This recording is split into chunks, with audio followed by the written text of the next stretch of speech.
पहाड़ों की खामोशी, देवदार के घने जंगल और इसी सन्नाटे के बीच पहली बार एक ऐसी आहट जिसने पूरे अल्मोड़ा को चौंका दिया है। क्योंकि जिस बिनसर के जंगलों में अब तक तेंदुए की मौजूदगी ज्यादा देखी जाती रही, वहां अब जंगल के सबसे ताकतवर शिकारी बाघ की दस्तक हुई है। करीब 8000 फीट की ऊंचाई पर बाघ की मौजूदगी ने वन विभाग से लेकर वन्यजीव विशेषज्ञों तक को भी हैरान कर दिया है। सवाल यह है कि आखिर बाघ इतनी ऊंचाई तक पहुंचा कैसे? क्या जंगल में उसका नया ठिकाना बन रहा है या फिर शिकार और भोजन की तलाश उसे पहाड़ों की इन ऊंची चोटियों तक खींच लाई है? देखिए।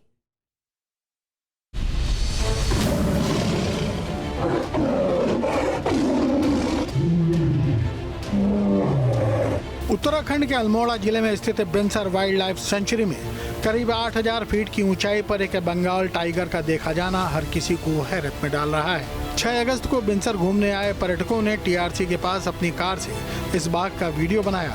वीडियो में बाघ जंगल के बीच सड़क के पास से गुजरता हुआ दिखाई दे रहा है। पर्यटकों ने ये वीडियो वन विभाग के अधिकारियों को भी उपलब्ध कराया। पर्यटकों द्वारा बनाए गए इस टाइगर के वीडियो के सोशल मीडिया पर वायरल होने के बाद क्षेत्र में अलर्ट जारी कर दिया गया है। आपको बता दें कि बिनसर सेंचुरी बर्ड वॉचिंग के लिए जानी जाती है और यहाँ 200 से ज्यादा पक्षियों की प्रजाति है। यहाँ जानवरों की 20 से ज्यादा प्रजातियाँ पाई जाती हैं, जिसमें तेंदुए, हिरण, भालू, चीतल प्रमुख हैं। इस सेंचुरी में बाघ नहीं पाए जाते हैं। यहाँ बाघ देखे जाने का ये दूसरा मामला है। वहीं वन विभाग ने भी माना है कि यहाँ बाघ देखा गया है।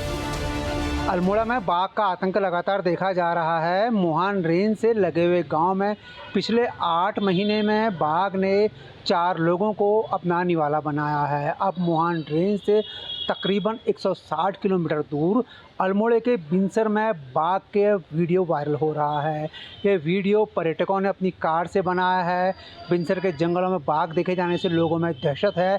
बता दें, बिनसर सेंचुरी की स्थापना 1988 में बांज के पेड़ को संरक्षित करने के लिए की गई थी। ये बर्ड वॉचिंग के लिए जाना जाता है। यहाँ 20 से ज़्यादा जानवरों की प्रजातियाँ हैं, लेकिन यहाँ बाघ पहले कभी नहीं देखा गया।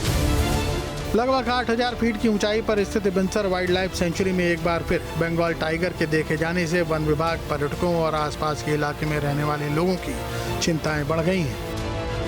बिनसर जंगल में टाइगर दिखाई देने के बाद जो है इस पूरे क्षेत्र में बहुत डर का माहौल बना हुआ है, क्योंकि बिनसर वाइल्ड लाइफ बहुत छोटी सी सेंचुरी है।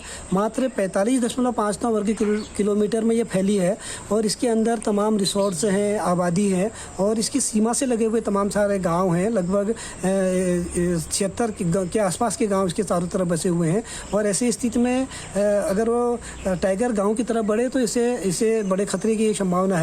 और इससे पहले भी कई वीडियोज निकले थे, समय समय पर लोगों को टाइगर दिख रहा था, लेकिन वन विभाग से बार बार कहने के बाद भी उन्होंने उसकी सत्यता की जांच नहीं कराई थी। और इधर वन विभाग ने इसको स्वीकार कर लिया है कि यहाँ पर है। वीडियो सामने आने के बाद से वन विभाग ने इसकी जांच शुरू की। विभाग ने क्षेत्र में लगाए गए ट्रैप कैमरों की रिकॉर्डिंग खंगाली, जिसमें बाघ की चहलकदमी दर्ज मिली। इससे बिनसर क्षेत्र में बाघ की मौजूदगी के संकेत और पुख्ता हो गए हैं। आमतौर पर बाघ इतनी ऊंचाई वाले इलाकों में कम दिखते हैं। माना जा रहा है कि ये कार्बेट नेशनल पार्क से होता हुआ आया होगा। बिनसर सेंचुरी में टाइगर का दिखना एक चिंताजनक बात है। और जैसा कि अभी वन विभाग कह रहा है कि वहाँ पे इनके ट्रैप कैमरों में वो आया है और ये सत्य है कि बिनसर में आया है करके।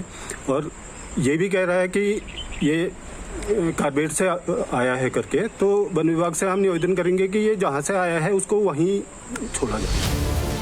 अल्मोड़ा के डीएफओ के मुताबिक बाघ की गतिविधियों और सटीक लोकेशन को ट्रैक करने के लिए जंगल में कई जगहों पर कैमरा ट्रैप लगाए गए हैं। किसी भी आपातकालीन स्थिति या इंसानी टकराव को रोकने के लिए वन विभाग ने एक क्विक रिस्पांस टीम को तैनात किया है।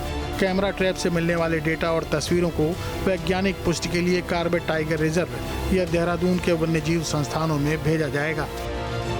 देखिए, ऐसा है जैसा कि आपने बताया कि एक वीडियो के माध्यम से जानकारी प्राप्त हुई है कि वहाँ पे टाइगर का प्रेजेंस है। तो हमारी टीम वहाँ पे लगातार मॉनिटरिंग कर रही है। कैमरा ट्रैप हमने इंस्टॉल किए हुए हैं और हम लगातार प्रेजेंस को देख रहे हैं। अगर एक कैमरा ट्रैप पे मेरे पास भी टाइगर का एक फुटेज आया हुआ है और लगातार हमारी टीम वहाँ पे पेट्रोलिंग कर रही है और लगातार उसकी मॉनिटरिंग पर हम देख रहे हैं। मे भी कुछ टाइम के लिए यहाँ पर आया हो और यहाँ पैसेज यहाँ से करता हुआ कहीं और चला गया हो, तो लगातार इस पर मॉनिटरिंग कर रहे हैं अपनी इस समय। सामान्यतः अल्मोड़ा शहर और इसके आसपास के आबादी वाले क्षेत्रों में बाघ कम ही दिखाई देते हैं। इसकी मुख्य वजह क्षेत्र की भौगोलिक स्थिति और मानवीय गतिविधियां हैं। बाघों को पर्याप्त शिकार, पानी और सुरक्षित और शांत वन क्षेत्र की आवश्यकता होती है। रामनगर, मोहान और उससे जुड़े तराई भामर के जंगल बाघों के लिए अधिक अनुकूल माने जाते हैं, जहां उनकी मौजूदगी अधिक देखी जाती है। बिनसर में घना जंगल और वन्य जीवों के लिए शांत वातावरण होने के कारण यहाँ बाघ का आना संभव है। बाघ भोजन और सुरक्षित आवास की तलाश में एक वन क्षेत्र से दूसरे क्षेत्र में आवाजाही करते हैं। आसपास के जंगलों के बीच प्राकृतिक वन मार्ग होने से उनकी आवाजाही और भी आसान हो जाती है। हालांकि बिनसर में बाघ कितने समय से मौजूद है और उसकी नियमित आवाजाही किस क्षेत्र में है, इसका पता वन विभाग की लगातार ट्रैप कैमरा निगरानी से ही चल सकता है। कुछ समय पहले भी यहाँ बाघ देखा गया था, जिसकी स्थानीय लोगों ने शिकायत की थी, तब वन विभाग ने इस पे ख़ास तवज्जो नहीं दी। अब जब दोबारा बाघ का वीडियो वायरल हो रहा है तो वन विभाग इस बात को स्वीकार रहा है कि यहाँ बाघ है, उसकी ही मॉनिटरिंग की जाएगी। फिलहाल बिनसर सेंचुरी में देखे गए बाघ से आसपास के गांव के लोग दहशत में हैं। न्यूज़ स्टेट के लिए अल्मोड़ा से दिग्विजय सिंह बिस्ट।